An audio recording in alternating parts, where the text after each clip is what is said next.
नमस्कार, आज की बात में आपका स्वागत है। हम बात करेंगे आज के चुनाव की। आज उत्तर प्रदेश में जिन 55 सीटों पर वोट डाले गए, उनमें से ज्यादातर सीटें ऐसे इलाकों में हैं जहां पर मुसलमानों की तादाद ज्यादा है।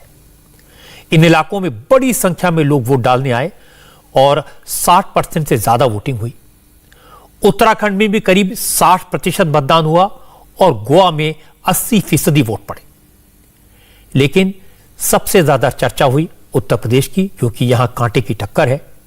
आज जिन 9 जिलों में वोटिंग हुई, वहां मुस्लिम डोमिनेटेड सीट होने के बावजूद पिछली बार बीजेपी ने काफी अच्छा परफॉर्म किया था। 55 में से 38 सीटें बीजेपी ने जीती थी। समाजवादी पार्टी को पिछली बार 15 सीटें मिली थी।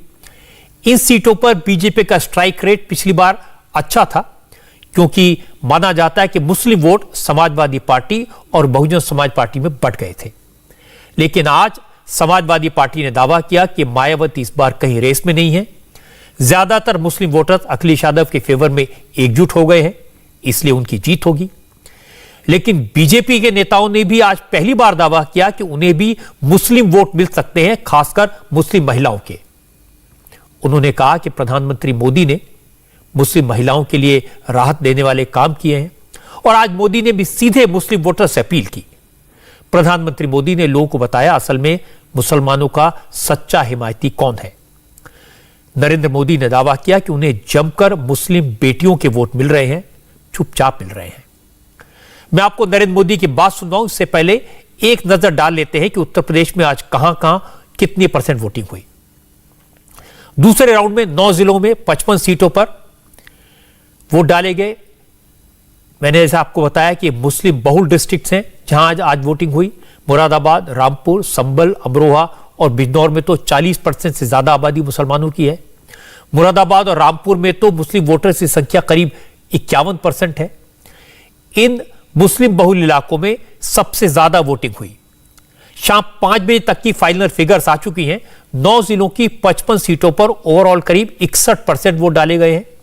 मुरादाबाद में करीब 65% वोट डाले गए। मुरादाबाद के पास संभल में 57% वोटिंग हुई। एक और मुस्लिम बहुल जिले रामपुर में 60% वोट डाले गए। अमरोहा में 66% मतदान हुआ और बिजनौर में 62% वोट पड़े। सहारनपुर में 67% वोट डाले गए और बदायूं में 56% वोटिंग हुई। बरेली में 58% मतदान हुआ और शाहजहांपुर में 55% लोगों ने वोट डाले। आज दूसरे राउंड में जिस वक्त 55 सीटों पर वोट डाले जा रहे थे, उसी वक्त प्रधानमंत्री नरेंद्र मोदी ने कानपुर देहात के अकबरपुर में एक बड़ी मीटिंग को संबोधित किया।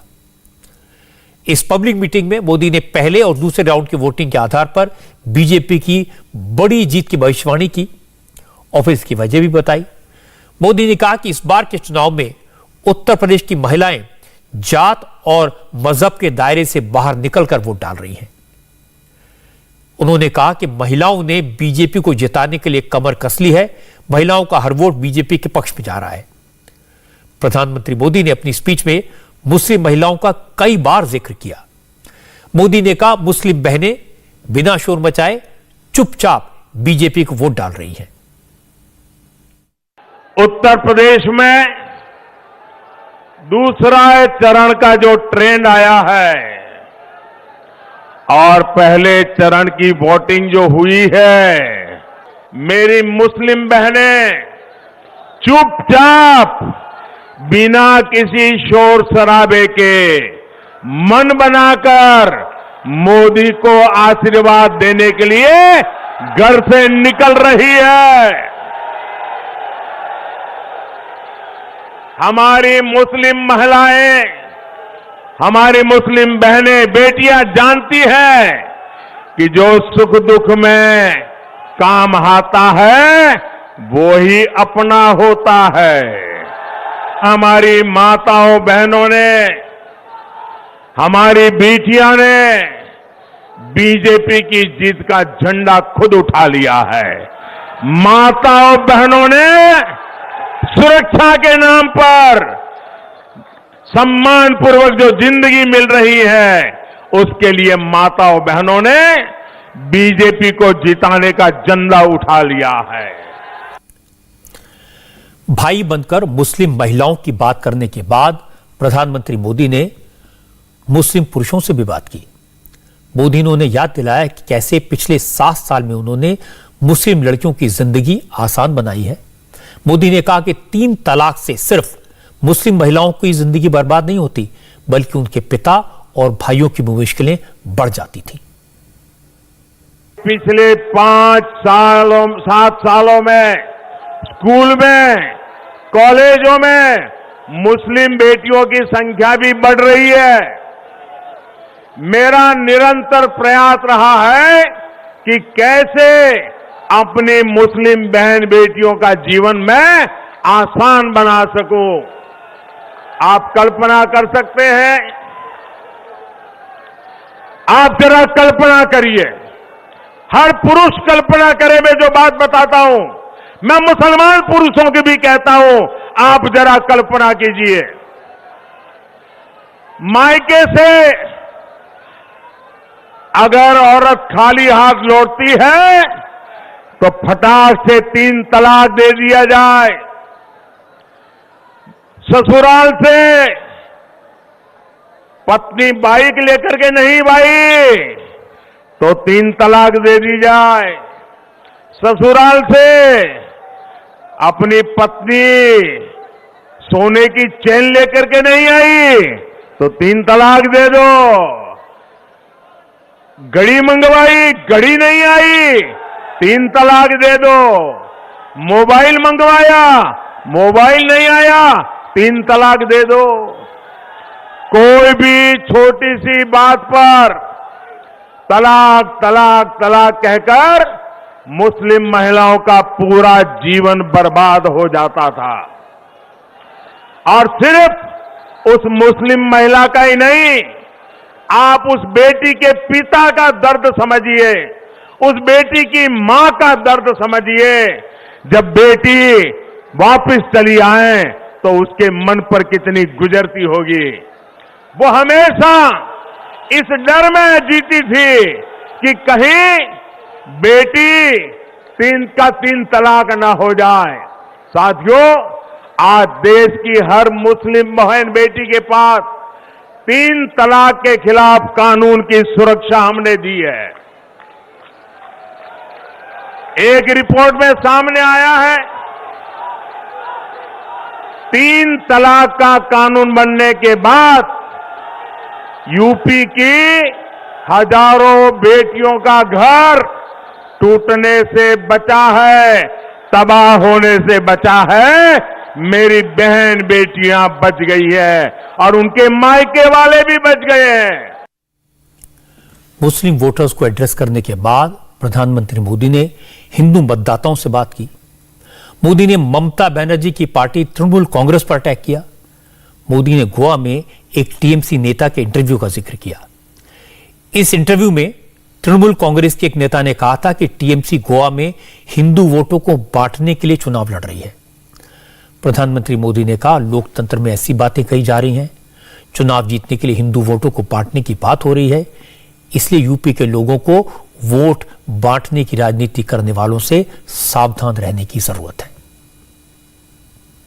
आज उत्तराखंड में भी चुनाव हो रहा है, आज गोवा में भी चुनाव हो रहा है।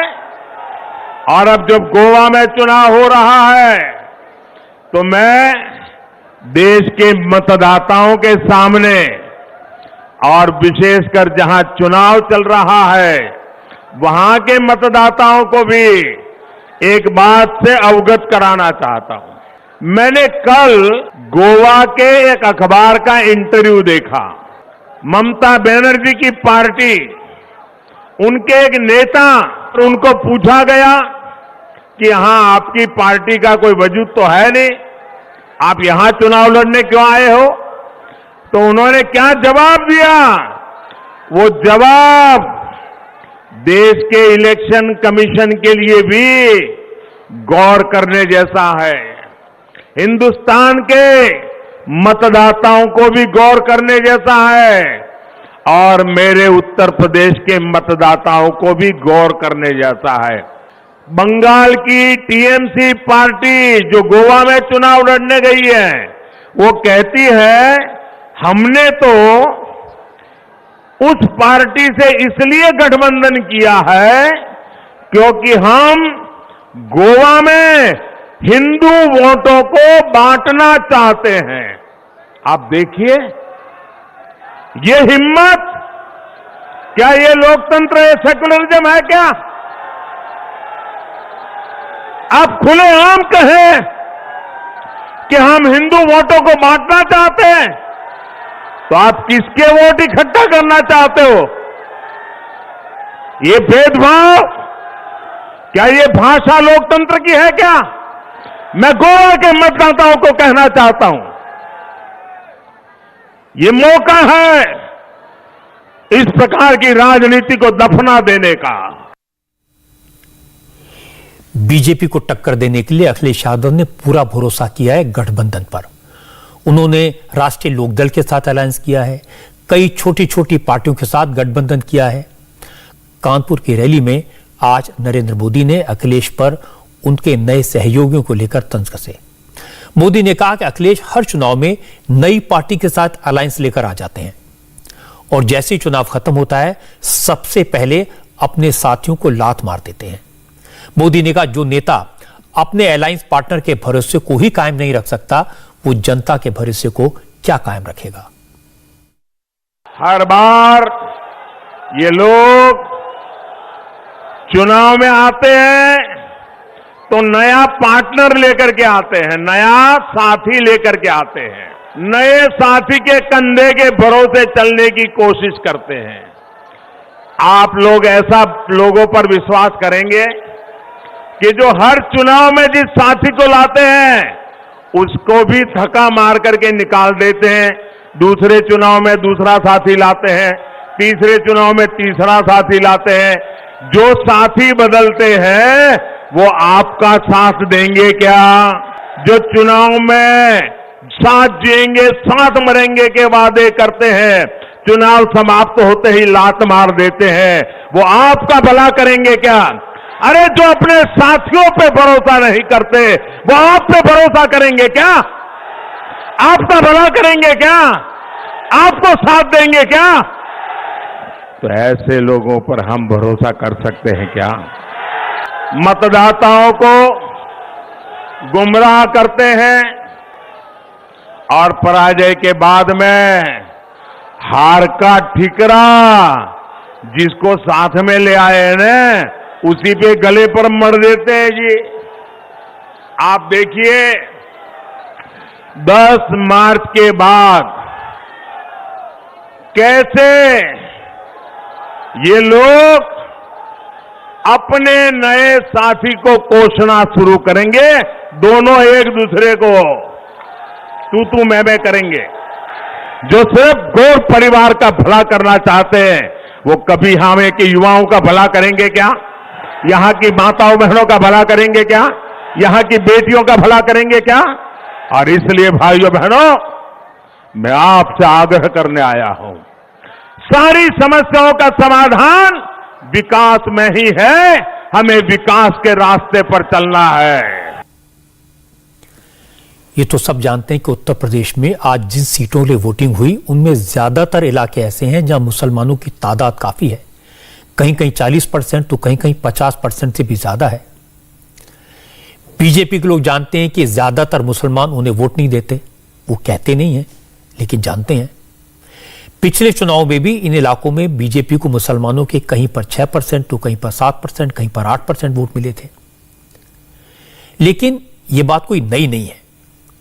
इसकी वजह जानने के लिए जब हमारे रिपोर्टर्स ने इस बार मुस्लिम वोटर से बात की तो मुस्लिम समाज के लोग ये तो मानते हैं कि अब राशन टाइम पर मिलता है, बेईमानी नहीं होती, मकान देने में, गैस देने में, खातों में डायरेक्ट पैसा आने में हिंदू और मुसलमान के बीच कोई भेदभाव नहीं हुआ। मुस्लिम ये भी मानते हैं कि लॉ एंड ऑर्डर में जो इंप्रूवमेंट हुआ उससे उनकी जिंदगी में भी सुधार आया, सुकून आया, अब रोज रोज की झगड़ेबाजी और दंगों से छुटकारा मिला है। लेकिन तो भी वो ये बता देते हैं कि वो बीजेपी को तो वोट नहीं देंगे। कोई कहता है कि मौलवी साहब का फरमान आया है, कोई कहता है कि हम तो हमेशा से बीजेपी के खिलाफ वोट देते आ रहे हैं, अब क्यों बदलें, और कोई कहता है बीजेपी वाले हिंदू मुसलमान करते हैं। बीजेपी के लोग आजकल याद दिला रहे हैं कि बीजेपी ने 3 तलाक का कानून खत्म करते हुए महिलाओं को राहत दी, इसलिए इस बार मुस्लिम महिलाएं नरेंद्र मोदी के लिए, बीजेपी के लिए वोट करेंगी। योगी ने राहत देने में कोई भेदभाव नहीं किया, तो कुछ मुसलमानों का सपोर्ट तो मिलेगा। अब सवाल है, तो फिर हिंदू मुसलमान करता कौन है? इस सवाल का जवाब किसी के पास नहीं है। लेकिन एक कड़वा सच यह है कि जब भी मुसलमानों से जुड़ा कोई इशू उठता है तो नेताओं का टकराव साफ दिखाई देता है। कर्नाटक के स्कूलों में लड़कियां हिजाब पहनकर जाएं या न जाएं, इस पर विवाद हुआ और इसकी गूंज यूपी के चुनाव में सुनाई थी। आज उत्तर प्रदेश में वोट देने आई मुस्लिम महिला वोटर्स के बीच हिजाब एक बड़ा इशू नजर आया। हमारे रिपोर्टर्स ने बरेली, रामपुर, बदायूं, मुरादाबाद में वोट देने आई महिलाओं से बात की। ये पूछा कि कर्नाटक के हिजाब कंट्रोवर्सी को लेकर वो क्या सोचती हैं, क्या वोट देते वक्त वो हिजाब के इशू को ध्यान में रखेंगी। तो ज्यादातर महिला मुस्लिम वोटर्स की शिकायत यही थी कि उनकी पर्सनल चॉइस में दखल दिया जा रहा है, उनके मजहबी मामलों में इंटरफियर किया जा रहा है। मैं आपको रामपुर में वोट डालने आई कुछ मुस्लिम वोटर्स की बात सुनवाता हूं। मैं इसी कॉलेज की एक स्टूडेंट हूँ और देख सकते हैं आप कि मैं भी हिजाब में आई हूँ। देखिए, हिजाब जो है वो उस पर कोई इतना बड़ी बात नहीं थी जो इतना मुद्दा उस पर उठाया है। सभी लोग पहनकर आते हैं और जैसे आप देख सकते हैं कि सरदार हैं वो अपनी पगड़ी पहनते हैं, जैसे उनकी शान होती है उनकी पगड़ी में, उसी तरह से हमारी इज्जत हमारे हिजाब में है। तो ये तो गलत है। अगर आप एक स्टूडेंट को, ये मतलब ये कहाँ की नॉलेज हुई कि आप एक स्टूडेंट को आप हिजाब पहनने से रोक रहे हैं अगर वो कॉलेज आ रही है, और उसको मतलब एक लड़की को आप, एक लड़की के साथ आप ऐसे बिहेव कर रहे हैं एज उसके टीचर्स हो के आप उसके साथ आप उसको एंट्री नहीं दे रहे हैं कॉलेज में, ये तो जहालत है। इस्लाम से कोई दखल ना दे, हम जो मर्जी चाहेंगे अपने दीन के पर करेंगे। तुम्हारा दीन तुम्हारे साथ, हमारा दीन हमारे साथ, ये क्या जबरदस्ती है? कोई नहीं, कोई बुरखे नहीं है, हम दो नहीं है, चाहे गोली मार दो। तो आप हिजाब का जो मसला चुनाव के बीच आ गया है, कुदरत से उतरा है, हम उस हिजाब को नहीं छोड़ेंगे। जिस खुदा को मानते हैं उसने हमें पर्दे का हुक्म दिया है। ये चुनावी मुद्दा बनाया जा रहा है इसको? नहीं, मतलब ये नहीं है कि जनी अमनो अमान रहे, हर एक इंसान अपनी जगह अपने कायम रहे। जैसे आप हैं, मैं हूँ, मेरा दीन क्या कह दिया, तुम्हारा क्या कह दिया, तो अब इसके ऊपर तो मत जिरा करो ना। मेरा तो मेन मोटिव यही है कि जो भी सरकार बने वो हमारे हिजाब और हमारे राइट्स को अपने ध्यान में रखते हुए ही काम करे, क्योंकि ये हमारा राइट है और मुस्लिम्स के लिए हिजाब करना एक बहुत इम्पोर्टेंट उनके रिलीजन में माना जाता है, तो उसको सपोर्ट करें, उसके अगेंस्ट ना जाएं बस। लेकिन योगी सरकार लगातार कह रहे हैं कि महिलाओं की सुरक्षा बढ़ी है, महिलाओं को सुरक्षा दिया गया है, महिलाएं सुरक्षित महसूस कर रही हैं पूरे प्रदेश में। इसके अलावा और भी विकास के बहुत सारे काम हुए, बट अभी तो मेन मुद्दा हमारा हिजाब का हैगा, तो हम उसी के लिए ही, उसी को नज़र में रखते हुए हमने दिया है वोट, और बाकी जो भी बने वो हमारे हित में, हमारे लिए बेहतर करे बस। यूपी के संभल में भी मुस्लिम वोटर्स के बीच हिजाब का मुद्दा छाया हुआ था। महिलाओं को अपनी मौजूदा विधायक से शिकायत थी, उन्हें लगता है उसने कुछ नहीं किया, मगर वो हिजाब के मुद्दे से काफी नाराज दिखाई दी। मुस्लिम महिलाओं का कहना है कि उनकी पसंद नापसंद तय करने वाली सरकार कौन होती है। और बरेली में भी मुस्लिम वोटर्स ने इसी तरह की शिकायत की। भारतीय जनता पार्टी जो है वो हमेशा भेदभाव करती है। पहले उसने एनआरसी जैसे मुद्दे उठाए, उसके बाद आज हिजाब पे मुद्दे उठाए। वो हमेशा भेदभाव चाहती है। वो चाहती है कि हिंदू, मुस्लिम, सिख, ईसाई कोई भी आपस में मिलकर नहीं रहे, सब हिजाब को लेके क्या चाहती है। और अब हिजाब के ऊपर उसने ऑप्शन उठाया ताकि इससे मतलब कि मुस्लिम और जो हिंदू भाई बहनें हैं सब आपस में से मतलब फूट डल जाए और सब एक दूसरे से अलग हो जाए। मुद्दा है मैन वो इसका ही है, हिजाब का। हिजाब पर बहुत ज़्यादा एक्शन उठ रहा है बीजेपी की सरकार में, और हम चाहते हैं कि ये मतलब ऐसा कुछ नहीं हो। ये हमारे शरीयत में है हिजाब, तो हम हिजाब में ही सब कुछ करते हैं, तो फिर अब इसी सरकार में मतलब हमारे हिजाब पर क्यों एक्शन उठ रहा है? बहुत ज़्यादा अब तो हिजाब है, फिर पता नहीं और क्या क्या निकल आएगा। बिल्कुल भी हमें तो ये सरकार चाहिए ही नहीं योगी की।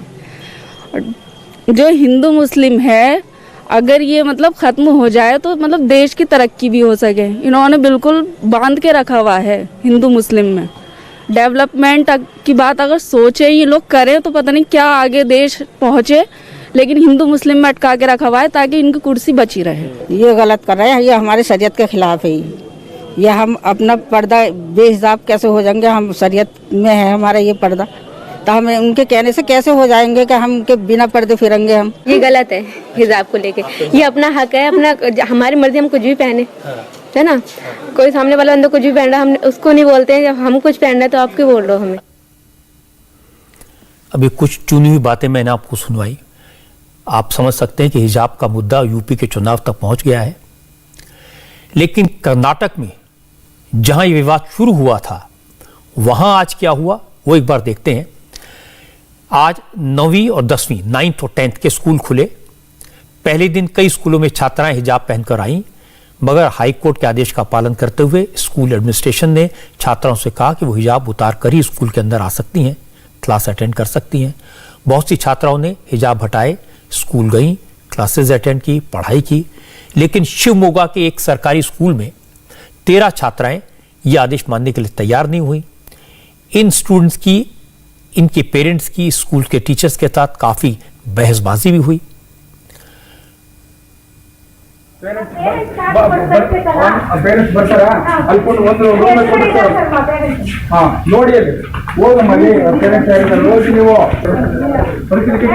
आज इन छात्राओं के एग्जाम्स थे, स्कूल अटेंड करना जरूरी था, लेकिन उन्होंने हिजाब हटाने की शर्त नहीं मानी।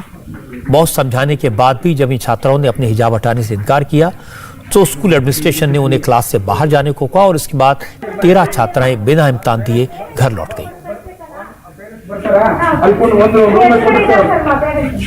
शिवमोगा की छात्राओं में से एक के पेरेंट ने हमें बताया कि ये छात्राएं पहले भी हिजाब पहनकर स्कूल आती थी, उन्हें इसकी इजाजत थी, अब रोका जा रहा है, इसीलिए वो अपनी बच्चियों को वापस घर ले जा रहे हैं। मैडम, हम सवेरे 9 बजे के टाइम में मैं बच्चों को लेके इधर आया। मेरी एक बेटी पढ़ती है, बाकी 13 बच्चे थे। उन लोग को क्या बोले, ऊपर से ऑर्डर आया है कि स्काफ निकालेंगे तो बच्चों को अंदर भेजो वरना बाहर भेज दो। तो हमारे को खराब लगी बात को, तो उसके लिए मैं बच्चों को पहले से बुला के लेके जा रहा था। फिर डीओ और सर आए, वो भी वही बात बोले, तो मैं मेरे बच्चों को मैं लेके जाता हूँ बेटा। फिर बाकी के पूरे बच्चे 13 बच्चे भी मेरे साथ में आने के लिए तैयार हो गए। फिर मैं लेके निकला। हालांकि स्कूल के प्रिंसिपल और टीचर्स ये कहते हैं कि पहले हिजाब पहनकर आने की परंपरा नहीं थी, ये हाल ही में शुरू हुई है, कुछ हफ्ते पहले शुरू हुई है। मांड्या जिले के सरकारी स्कूलों में छात्रों के साथ साथ स्कूल टीचर्स को भी हिजाब पहनकर स्कूल आने से रोका गया। मांड्या के सरकारी स्कूल के गेट पर ही स्कूल एडमिनिस्ट्रेशन के अधिकारी खड़े थे। उन्होंने हिजाब पहनकर आने वाले छात्रों को रोका, उनसे हिजाब हटाने को कहा, हाईकोर्ट के आदेश का हवाला दिया। इसके बाद भी कुछ पेरेंट जिद पर अड़े रहे कि उनकी बेटियों को हिजाब के साथ ही एंट्री दी जाए, लेकिन स्कूल के अधिकारियों ने इसकी इजाजत नहीं दी। स्कूल में पढ़ाने वाली मुस्लिम टीचर से भी कहा गया कि वो बुर्का स्कूल के गेट के बाहर उतारें और उसके बाद अंदर जाएं। कई टीचर्स ने बुर्के उतारे और उसके बाद वो स्कूल में गए। हिजाब विवाद पर आज कर्नाटक हाईकोर्ट में दोबारा सुनवाई हुई। हिजाब पहनकर आने की मांग कर रही छात्राओं की तरफ से सीनियर एडवोकेट देवदत्त कामत ने बहस की। उन्होंने ड्रेस कोड से जुड़े कर्नाटक सरकार के 5 फरवरी के आदेश को संवैधानिक अधिकारों के बरखिलाफ बताया। छात्राओं की तरफ से उन्होंने ये भी कहा कि अदालत छात्राओं की ड्रेस के कलर वाले हिजाब पहनकर ही स्कूल आने की इजाजत दे सकती है। वहीं जजेस ने अपील की, जब तक वो फैसला नहीं करते तब तक सब लोग धैर्य बनाए रखें और अदालत के इंटरिम ऑर्डर का पालन करें। और ये सुनवाई कल भी जारी रहेगी, ये भी उन्होंने कहा। असल में इस विवाद की शुरुआत कर्नाटक के उडुपी जिले से हुई थी। आज उडुपी जिले में उस कैंपस की 9th और 10th के स्कूल खुले जहां सबसे पहले हिजाब का विवाद उठा था। आज न तो एंट्री को लेकर कोई झगड़ा हुआ, न इसे उतारने का कोई मुद्दा उठा। फिलहाल हम मौजूद हैं उडुपी के उस महिला पीयू कॉलेज में जहां पर इस विवाद की शुरुआत हुई थी। यहां पर हायर सेकेंडरी स्कूल भी है, यानी 9वीं और 10वीं जो कक्षा की स्कूल्स हैं वो आज से शुरू हो गई हैं। आप तस्वीर में देख सकते हैं बच्चियां किस तरह से स्कूल के क्लासरूम्स में जा रही हैं। क्लासरूम्स के अंदर हिजाब पहनकर या फिर किसी भी तरह के धार्मिक वस्त्र को पहनकर अनुमति नहीं है, ऐसा हाईकोर्ट का इंटरिम ऑर्डर है। उस कोर्ट के आदेश का पालन किया जा रहा है। स्कूल्स के बाहर अगर हम बात कर लें, जितने भी सेंसिटिव स्कूल्स हैं उनके बाहर धारा 144 लगाई गई है, यानी 2 किलोमीटर के दायरे में स्कूल में किसी भी तरह के लोगों को जमा होने की इजाज़त नहीं है। आज एक बार फिर पहले 9वीं और 10वीं क्लास की स्कूल्स को आज शुरू किया गया है। सरकार ये देखना चाहती है कि किस तरह से रिस्पॉन्स आता है, क्या इस क्लासेस के शुरू होने के बाद भी ये विवाद उठता है। हालांकि विवाद का जो केंद्र बिंदु है वो जूनियर कॉलेज या जिसे हम पीयू कॉलेज भी कहते हैं वो है, लेकिन उसके बाद जो डिग्री कॉलेजेस है वहाँ तक ये विवाद फैला था। उडुपी के इस कॉलेज परिसर से शुरू हुआ ये विवाद अब पूरे कर्नाटक में फैल चुका है। उस बीच अब आज जो स्कूल्स यहाँ पर खोली गई हैं 9वीं और 10वीं क्लास के लिए, हमने देखा कि इस स्कूल के अंदर भी कई सारी बच्चियाँ बुर्का और हिजाब पहनकर आई थी, लेकिन कहा यह गया है जो नियम है उसके मुताबिक क्लासरूम के बाहर उन्हें बुर्का और हिजाब उतारना होगा और यूनिफॉर्म के साथ क्लासरूम में बैठना होगा। और यहीं पर इस स्कूल में यही फ़िलहाल हमें देखने को मिल रहा है। तमाम बाकी स्कूल्स भी जहां पर 9वीं और 10वीं क्लास की जो स्कूल्स हैं आज शुरू हुई है, वहां पर भी नियमों को लागू किया जा रहा है। इस पूरे विवाद में उडुपी में नाम आया पीएफआई का और उसके स्टूडेंट संगठन सीएसआई का। ये दोनों मुस्लिम संगठन है जिन्होंने छात्राओं को उकसाया, लेकिन बात एक तरफा नहीं है। एक हिंदू संगठन हिंदू जागरण वेदिके भी काफी सुर्खियों में है। आरोप है कि इस संगठन ने छात्रों को भगवा शॉल बांटे और उन्हें गले में भगवा शॉल पहनकर स्कूल जाने के लिए और नारेबाजी करने के लिए उकसाया। हमारे संवाददाता टी राघवन ने हिंदू जागरण वेदिके के सचिव उल्लास से पूछा आखिर इस विवाद में वेदिके की कितनी भूमिका है, उन्होंने ऐसा क्यों किया। उल्लास ने कहा यह तो बस क्रिया की प्रतिक्रिया थी। वीडियो हमको ऐसा संगठन के जनरल सेक्रेटरी के नाते ऐसा हमने कुछ संदेश नहीं दिया है। हमने पहले भी एक लेटर सरकार को दिया था जिलाधिकारी द्वारा। उस समय भी हमने क्लियरली लिखा है समवस्त्र कड्डाई करना है, स्कूल के अंदर ऐसा भेदभाव नहीं होना चाहिए, ऐसा हमारा आग्रह था। वो भी अभी भी है, आगे भी वही रहेगा। सर, हमने दावणगेरे में वीडियो देखा, हमने देखा शिवमोगा में वीडियो देखा, हमने एमजीएम कॉलेज उडुपी का वीडियो देखा, हमने ये भी देखा कि आपके जो लीडर्स हैं वो भी नज़र आ रहे हैं उन फोटोग्राफ्स में, वीडियो में। तो आप कैसे डिनाई कर सकते हैं कि आपने ये सब नहीं किया? नहीं, ऐसे जानबूझ के हमने नहीं किया है। आप ये कह रहे हैं कि ये क्रिया की प्रतिक्रिया थी। ये एक 6 लड़की ने ಎಷ್ಟು जबरदस्त करके ये कर रहा है, ये आडलित मंडल स्कूल में ये मना है। ये पूरा माध्यम से ही पूरा राष्ट्र देख रहा है, राज्य देख रहा है। ऐसा 6 लोग ये लड़कियां ऐसा कर रहे तो हम भी कर सकते हैं ना,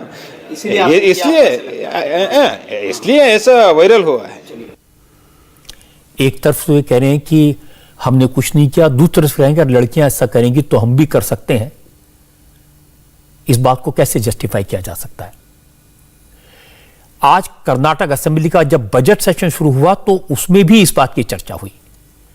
कांग्रेस के विधायक काली पट्टी बांधकर सदन में पहुंचे और हिजाब पहनने पर लगी रोक का विरोध कर रहे थे। सदन के बाहर भी कांग्रेस ने हिजाब के सपोर्ट में प्रोटेस्ट किया।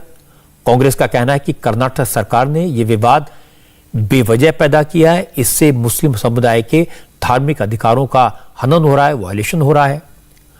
कांग्रेस ने यह भी इल्जाम लगाया कि बीजेपी ने चुनावी फायदे के लिए हिजाब के मुद्दे को हवा दी है। जमीयत उलमा हिंद के अध्यक्ष मौलाना अरशद मदनी ने हिजाब के विवाद को गैर जरूरी बताया। उन्होंने कहा कि हिजाब का मतलब यह है कि लोग अपने शरीर को ढक कर रखते हैं, यह सिर्फ औरतें नहीं करती, पुरुष भी करते हैं। मौलाना मदनी ने कहा कि सबको कर्नाटक हाई कोर्ट के फैसले का इंतजार करना चाहिए। हिजाब तो सब करते हैं, मैं भी हिजाब करता हूँ, आप भी करते हैं। पतलून पहन रखा है, किसी ने जो चाहता है, ये हिजाब ही है, पर्दा है। मर्द भी करते हैं, औरतें भी करती हैं, सब करते हैं। बैन लगा दिया है इस तरह से स्कूल में? कोई अभी बैन नहीं लगा। किसी ने कहा बैन लगा दिया? अभी तो कोई बैन नहीं लगा। ये कोई मजहबी ही चीज नहीं है। कोई आदमी मजहब को नहीं मानता वो भी पतलून पहनता है। इसका मतलब ये है कि कोई मजहबी ही चीज़ नहीं, मजहब भी बताता है, लेकिन शर्म हया की बात है। हमारा एक वातावरण है मुल्क का जिसके अंदर औरतें और मर्द नंगे नहीं रहते हैं। मर्द भी ये पतलून पहनते हैं, धोती पहनते हैं, लुंगी पहनते हैं, पाजामा पहनते हैं। ये हिजाब ही इसी को पर्दा कहा जाता है। सर, ये कितना जरूरी है, इस बात पर बहस चल रही है। जिस आदमी में जितनी हया है उतनी जरूरी है, जितना बेहया ही है उतनी ही गैर जरूरी है। स्कूल का कोई मतलब नहीं। आदमी अगर बाजार में चल रहा है वहाँ भी हया जरूरी है और पर्दा जरूरी है। सवाल यही है कि हाई कोर्ट ने जो इंटरिम बैन लगाया, ये हाई कोर्ट जब देगा फैसला तब उसके बाद होगा। मौलाना मदनी ने कहा कि इसका मजहब से कोई लेना देना नहीं है, ये हया का सवाल है। आज योग गुरु स्वामी रामदेव ने भी एक अच्छी बात कही। हरिद्वार में आज अपना वोट डाला और उसके बाद स्वामी रामदेव ने कहा कि कौन क्या पहनना चाहता है, कैसे रहना चाहता है, ये किसी व्यक्ति की अपनी पसंद नापसंद पर डिपेंड करता है। इस पर विवाद नहीं होना चाहिए। इसके बजाय सभी को अपने देश को और लोकतंत्र को मजबूत करने पर ध्यान देना चाहिए। देश बहुत आगे निकल चुका है। ओवैसी साहब जो है ना 18वीं शताब्दी की बात कर रहे हैं। कोई हिजाब पहने या ना पहने, कोई टोपी पहने या ना पहने, कोई चोटी जनेऊ पहने तो बहुत अच्छी बात है, पहने या ना पहने, दाढ़ी मूछ रखे या दाढ़ी मूछ कटवा ले, लेकिन देश को ना कटने दे, देश को ना बिकने दे। देश आगे है ना। ये छोटी छोटी बातें हैं। हिजाब कभी भी इलेक्शन का मुद्दा नहीं हो सकता और तमाम तरह के सांप्रदायिक मुद्दे हैं, धार्मिक मुद्दे हैं, लेकिन देश सबसे बड़ा है, इसलिए देश के लिए वोट करें।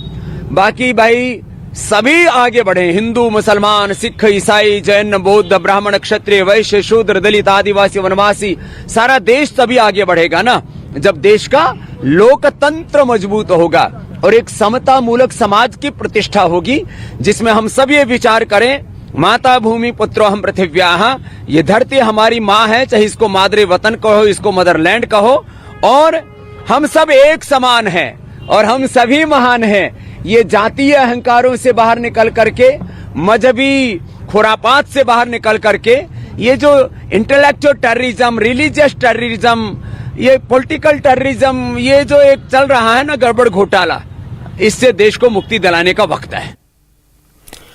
स्वामी रामदेव की बात सही है। ये देश मजहबी झगड़ों से, हिजाब जैसे विवाद से, कौन क्या पहने, इन सब बातों से बहुत आगे निकल चुका है। जमाना बदल गया है, लेकिन अपने सियासी फायदे के लिए इसका जमकर इस्तेमाल हो रहा है, ये हमने देखा, और कैसे हो रहा है ये भी हमने देखा। लोग अपने अपने ढंग से मतलब निकालते हैं। कुछ लोग हिजाब को इस्लाम में कंपलसरी कहते हैं शरीयत में लिखा है, इसे कुरान से कोई जोड़ता है, लेकिन इस्लामिक स्कॉलर बताते हैं कि हिजाब का जिक्र कुरान में कहीं भी नहीं है, महिलाओं के लिबास के तौर पर कहीं नहीं हुआ है। हिजाब का जिक्र कुरान में पार्टीशन या पर्दे के तौर पर हुआ है। कुरान में खिमार शब्द का प्रयोग किया गया है, जिसका मतलब है दुपट्टा या चुनरी।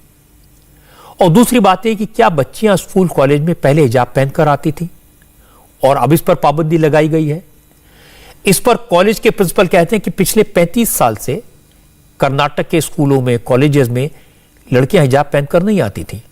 अब पीएफआई और सीएफआई के भड़काने पर उन्होंने हिजाब पहनकर क्लास में आने पर जोर दिया, इसलिए झगड़ा इतना बढ़ गया। और वो ये भी कहते हैं कि स्कूल या कॉलेज तक हिजाब पहनकर आने में कोई पाबंदी नहीं है, सिर्फ क्लासरूम में यूनिफॉर्म पहनना कंपलसरी है। वैसे भी इस मामले की सुनवाई अदालत में चल रही है। कोर्ट का आदेश है, जब तक इस केस का फैसला ना आ जाए तब तक न हिंदू लड़कों को भगवा शॉल पहनकर आना चाहिए, न मुस्लिम लड़कियों को हिजाब पहनकर स्कूल आना चाहिए। सब यूनिफॉर्म में आए। सच तो है कि हमारे देश में सबको अपना पहनावा चुनने की आजादी है, लेकिन जहां जहां यूनिफॉर्म की जरूरत होती है, चाहे वो स्कूल कॉलेज हो, फौज हो, पुलिस सर्विसेज हो, वहां सबको यूनिफॉर्म पहनकर आना ही चाहिए। यह अनुशासन के लिए जरूरी है, देश के लिए जरूरी है। कुछ दिन पहले आरिफ मोहम्मद खान ने इस सवाल पर काफी डिटेल में बात की थी और उन्होंने कहा कि हिजाब को कंपलसरी बनाने की मांग करने वाले जो मुस्लिम नेता हैं वो लड़कियों की हिमायती नहीं बल्कि उनके दुश्मन हैं, क्योंकि हिजाब पहनने की जिद से मुस्लिम बेटियों के लिए करियर के बहुत सारे ऑप्शन खत्म हो सकते हैं। अब पंजाब के चुनाव पर एक नजर डालते हैं। पंजाब में वोटिंग को एक हफ्ते से भी कम वक्त है और आज प्रधानमंत्री मोदी ने पंजाब में अपनी पहली चुनावी रैली की। मोदी ने अपनी स्पीच में कांग्रेस पर सीधा हमला किया और कहा कि आतंकवाद से लेकर 84 के सिख विरोधी दंगों तक कांग्रेस का इतिहास दागदार रहा है। आज भी कांग्रेस के नेताओं का ध्यान पंजाब के लोगों की भलाई पर कम और एक परिवार को खुश करने में ज्यादा है। नरेंद्र मोदी ने पंजाब के मुख्यमंत्री चरणजीत सिंह चन्नी और कांग्रेस के प्रदेश अध्यक्ष नवजोत सिंह सिद्धू के बीच चल रही कोल्ड वॉर का भी जिक्र किया। मोदी ने किसी का नाम तो नहीं लिया, लेकिन कहा एक नेता का पूरा वक्त अपनी कुर्सी को बचाने में और दूसरे नेता का पूरा वक्त उस कुर्सी को हासिल करने में लगता है। जो नेता कुर्सी के लिए इस तरह की खुलेआम जंग कर रहे हैं वो पंजाब के विकास पर क्या ठान देंगे। मोदी ने अपने भाषण की शुरुआत की धार्मिक नारों से। वाहेगुरु जी का खालसा, जयकारा वीर बजरंग बली दा, जय भीम, जय भीम, हर हर महादेव। आप सभी को राम राम। और इसके बाद नरेंद्र मोदी ने पंजाब की चन्नी सरकार पर निशाना साधा। असल में मोदी इस रैली के बाद जालंधर के त्रिपुर मालिनी देवी के मंदिर में जाना चाहते थे, लेकिन पुलिस और प्रशासन ने इसकी मंजूरी नहीं दी। जालंधर की धरती से शक्तिपीठ देवी तालाब की देवी माता त्रिपुर मालिनी को श्रद्धापूर्वक नमन करता हूं।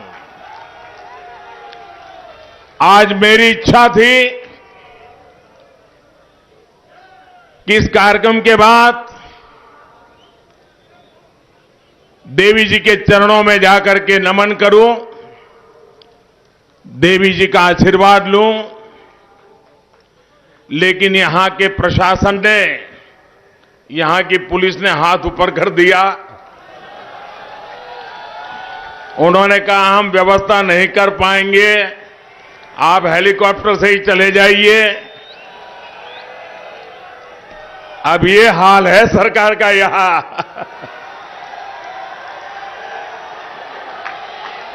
लेकिन मैं मां के पास दोबारा जरूर आऊंगा, मां के चरणों में सर झुका के रहूंगा। प्रधानमंत्री मोदी ने गांधी परिवार पर निशाना साधा। मोदी ने कहा पंजाब एक बॉर्डर स्टेट है। कैप्टन अमरिंदर सिंह यहां अच्छी सरकार चला रहे थे। केंद्र और राज्य सरकार दोनों मिलकर पंजाब में शांति और स्टेबिलिटी लाए, लेकिन गांधी परिवार चाहता है कि मुख्यमंत्री ऐसा होना चाहिए जो परिवार के इशारे पर चले। जब कैप्टन अमरिंदर सिंह ने कठपुतली बनने से इनकार कर दिया तो कांग्रेस ने मुख्यमंत्री बदल दिया और अब रिमोट कंट्रोल से सरकार चलाई जा रही है। अभी अभी कांग्रेस के नेताओं के बयान से पता चलता है कि उन्होंने कैप्टन साहब को क्यों हटाया। उन्होंने खुद कहा है कि पंजाब सरकार को हम नहीं चलाते थे, कैप्टन साहब की सरकार को दिल्ली के नेता कह रहे हम नहीं चलाते थे, भारत सरकार चला रही थी। इसका मतलब यह हुआ कि कांग्रेस की सारी सरकारें रिमोट कंट्रोल से चलती है, दिल्ली से एक परिवार चलाता है, संविधान के आधार पर वो राज्य सरकारें नहीं चलती है। और कैप्टन साहब ने फेडरलिज्म के सिद्धांत के अनुसार अगर भारत सरकार के साथ मिलकर के काम किया और भारत सरकार ने अगर पंजाब के साथ मिलकर के काम किया तो भारत के संविधान के अनुरूप काम किया कि नहीं किया भाई? किया कि नहीं किया? हमने संविधान का आदर किया कि नहीं किया?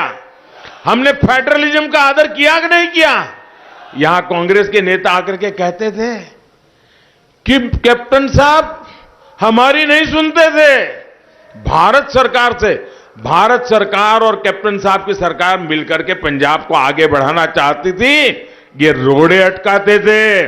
और जब रोड़े अटकाने की उनकी ताकत इतनी बढ़ गई कि आखिर उन्होंने कैप्टन साहब को ही विदा कर दिया। राजनीति एक तरफ है, सियासी बातें एक तरफ है, लेकिन एक ऐसी समस्या है जिसको लेकर के पंजाब में सब चिंतित हैं। आज नरेंद्र मोदी ने इसका जिक्र किया है, ड्रग्स का कारोबार है, युवाओं में नशे की लत, ये पंजाब में एक बड़ी प्रॉब्लम है। मोदी ने कहा पंजाब को इस प्रॉब्लम से छुटकारा दिलाने के लिए सबको मिलकर काम करना चाहिए क्योंकि बहुत बड़ा चैलेंज है। मोदी ने पंजाब की माताओं से अपील की। मोदी ने कहा मान लीजिए आपके पास घर है, बंगला है, गाड़ी है, पैसा है, जमीन है, लेकिन अगर आपके बच्चे नशे के चंगुल में फंस गए तो ये पैसा और ये बंगला किसी काम का नहीं रहेगा। आप कल्पना कीजिए, आपके पास बंगलो है, गाड़ी है, खेत है, खलिहान है, अच्छी खासी कमाई है, सुख चैन की जिंदगी है, कोई कमी भगवान ने रखी नहीं है, कोई कमी गुरु महाराजों ने रहने नहीं दी है, सब कुछ है। कल्पना कीजिए, लेकिन आपका जवान बेटा नशे की लत पे चढ़ गया, उसमें ही अगर डूब गया, मेरी माताएं बहनें मुझे बताएं, ये मिलकत आपकी किस काम आएगी? ये बंगला किस काम आएगा? ये गाड़ी किस काम आएगी? अगर बेटा बर्बाद हो गया तो आपके लिए क्या बचेगा? आपके संतान बर्बाद हो गए तो आपके लिए क्या बचेगा? क्या मेरी माताओं बहनों को उन्होंने जो अपने संतानों के लिए सपने देखे हैं, उन सपनों को पूरा करने के लिए हमें एक माहौल बनाना जरूरी है कि नहीं है? नशे से मुक्ति का अभियान हर मां, हर परिवार को बचाना, उनके सपनों को साकार करने के लिए जरूरी है कि नहीं है?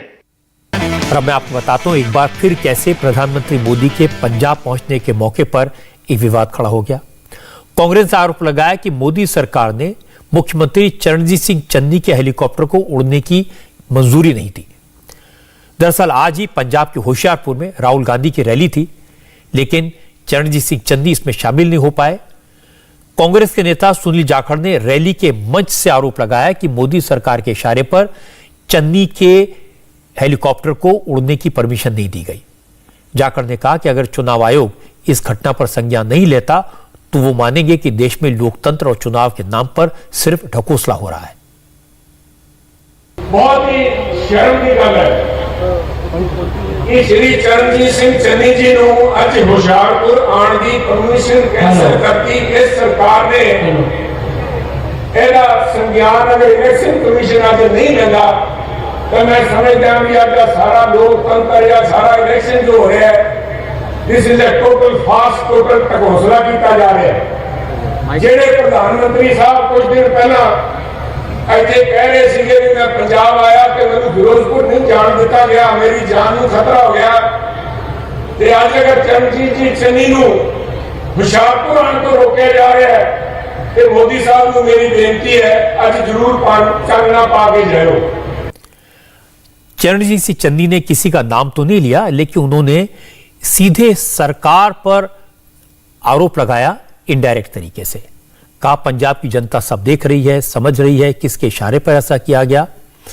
हुआ यह था कि चन्नी को चंडीगढ़ से जालंधर तक हेलीकॉप्टर में जाना था और वहां से सड़क के रास्ते होशियारपुर जाकर राहुल गांधी की रैली अटेंड करनी थी। अब चन्नी कह रहे कि उनके पास 11 बजे उड़ने की परमिशन थी, जिसे बाद में रिजेक्ट कर दिया गया। मैं तो 11 बजे उड़ना सी, चौपर भी जाके बैठ गया, तो अचानक चौपर वाला कहना जी परमिशन कैंसिल हो गई और नहीं मिल रही अपन परमिशन, तुसी नहीं जा सकते। तो मैं हुण मेरे 4 घंटे खराब हो गए ਤੇ मैं राहुल गांधी जी ਦੀ ਰੈਲੀ ਦੇ ਵਿੱਚ ਨਹੀਂ ਜਾ ਸਕਿਆ, ਇਸ ਕਰਕੇ ਕਿ ਇਹਨਾਂ ਨੇ ਕਲੀਅਰੈਂਸ ਨਹੀਂ ਦਿੱਤੀ। ਨੀਚੇ ਰੱਖੋ ਯਾਰ, ਕਹਿੰਦੇ ਜੀ ਨੋ ਜ਼ੋਨ ਡਿਕਲੇਅਰ ਕਰਤਾ ਕਿਉਂਕਿ ਉੱਥੇ ਪ੍ਰਧਾਨ ਮੰਤਰੀ ਜੀ ਆ ਰਹੇ। ਇਸ ਕਰਕੇ ਹੁਣ ਮੈਂ 4 घंटे तो बाद सुजानपुर जा रहे हैं, मैं जलंधर नहीं जा सकिया। सर पहले आपकी फ्लाइट पर नहीं जा सकिया, पहले परमिशन दी हुई थी, फिर लास्ट में मेरे पास 11 बजे उड़ने की और वहाँ लैंड होने की परमिशन थी, वो इन्होंने रिजेक्ट कर दी। अब दोबारा मैंने सुजानपुर जाने के लिए मुझे होशियारपुर और जलंधर की अभी मैं सर एक टेक्निकल कारण है या तो लगता है ਇਹਦੇ ਵਿੱਚ ਵੀ सियासत है? तो मैं हूँ देखो ये लोग समझते हैं सारा कुछ क्या सियासत है क्या है, राजनीति लोग कर रहे मेरे नाल, लेकिन फिर भी ਅਸੀਂ पंजाब वास्ते खड़े थे, पंजाब के नाम लड़ांगे मरांगे। जालंधर की रैली में नरेंद्र मोदी ने कांग्रेस के आरोपों पर तो कुछ नहीं कहा, लेकिन खुद पर बीते एक वाकये का जिक्र किया। मोदी ने कहा कि 2014 में जब वो गुजरात के मुख्यमंत्री थे और बीजेपी की तरफ से प्रधानमंत्री पद के उम्मीदवार थे, तो कांग्रेस की सरकार ने उनके हेलीकॉप्टर को उड़ने की मंजूरी नहीं दी थी। मोदी ने कहा कांग्रेस ने राहुल गांधी के चॉपर के लिए उनके हेलीकॉप्टर को रोक दिया था, जबकि वो उस वक्त मुख्यमंत्री थे और राहुल गांधी महज एक सांसद थे।